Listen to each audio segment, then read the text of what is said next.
drugs, money, corruption, and death. For decades, America has been locked in a deadly war with powerful cartels that will stop at nothing to expand their empire. Tonight, we go deep inside one of the most dangerous battles between the FBI and a ruthless drug organization that almost brought entire cities to their knees. This is the story of the Black Serpent Cartel, a gang that rose from the back alleys of Mexico to dominate the drug trade across the United States. A cartel so violent, so cunning, that it forced the FBI into one of its most complex and dangerous investigations in history. Welcome to Narcos in America, the FBI's war against the Black Serpent Cartel. This story is filled with corruption, betrayal, and violence, but it is also a story of law enforcement, courage, and justice. And tonight, you will hear it all.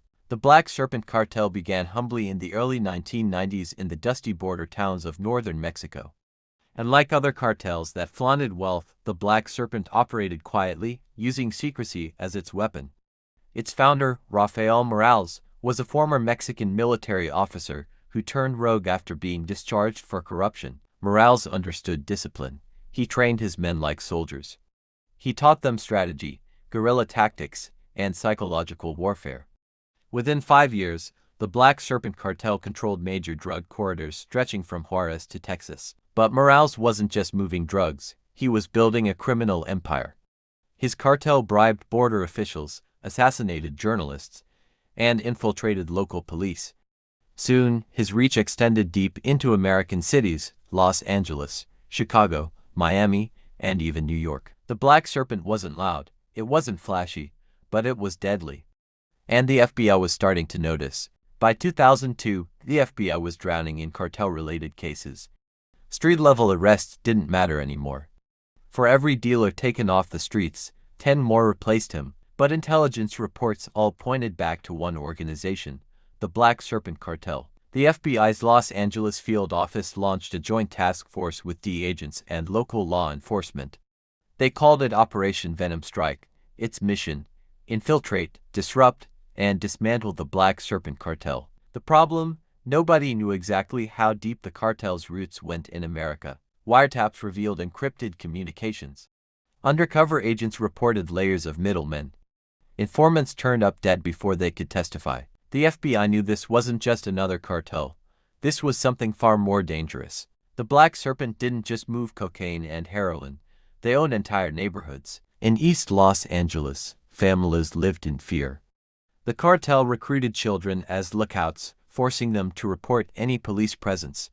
Small businesses paid taxes to operate. Those who refused were burned to the ground. In Chicago, rival gangs either joined forces with the Black Serpent or were eliminated. And in Miami, Morales' cartel flooded the streets with high-purity cocaine, sparking violent turf wars that claimed hundreds of lives. The FBI watched as homicide numbers skyrocketed. Judges received death threats. Federal witnesses were assassinated in broad daylight. The message from the Black Serpent was clear: we own these streets. Operation Venom Strike took a bold step. The FBI sent undercover agents directly into cartel networks. One of them, Agent Daniel Reyes, posed as a corrupt trucker willing to smuggle drugs across state lines. His bravery allowed the FBI to map out supply routes, stash houses, and money laundering operations. But infiltration came with risks. Reyes was nearly exposed when a cartel lieutenant ordered him to execute a suspected snitch. Reyes barely escaped with his cover intact.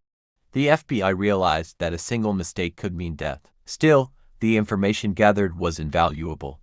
For the first time, the FBI had a blueprint of the cartel's U.S. operations. The deeper the FBI dug, the darker the truth became. The Black Serpent wasn't just bribing low-level border guards.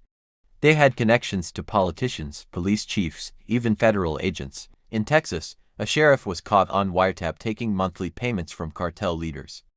In Chicago, a city councilman secretly owned property used as a stash house. But the most shocking discovery came in Washington, D.C. A retired FBI agent, once decorated for his service, had been secretly advising the cartel on how to evade investigations. This revelation nearly collapsed Operation Venom Strike. Trust within the FBI itself began to fracture. The Black Serpent Cartel struck back. In 2006, the cartel launched coordinated attacks against FBI informants. Safe houses were compromised. Families of undercover agents were threatened. In Houston, A federal judge presiding over a major cartel case was assassinated outside his home. The FBI was shaken, but instead of retreating, they doubled down. Operation Venom Strike shifted from intelligence gathering to a full-scale offensive. The cartel had declared war, and the FBI was ready to fight back. After years of investigation, the FBI was ready to strike. On June 14, 2008, Operation Venom Strike launched simultaneous raids across Los Angeles, Houston, Chicago, and Miami. Hundreds of agents stormed stash houses, warehouses, and cartel-controlled nightclubs. Helicopters hovered above while armored vehicles rolled through the streets. By dawn, over 200 cartel members had been arrested.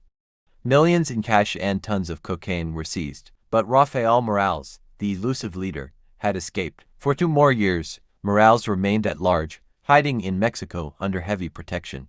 Finally, in 2010, Mexican Marines, aided by FBI intelligence, captured Morales in a dramatic midnight raid. The Black Serpent Cartel had been dismantled, but the scars it left behind still haunt the FBI to this day.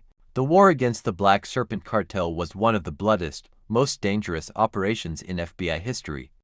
It revealed the devastating power of organized crime and the staggering price of fighting it. The FBI's victory came at a cost: lives lost, trust broken, and communities scarred. But it also proved one thing: even the most ruthless criminal empires can fall. This was the rise and fall of the Black Serpent Cartel, the true story of crime, corruption, and justice. And the war on drugs, it's far from over.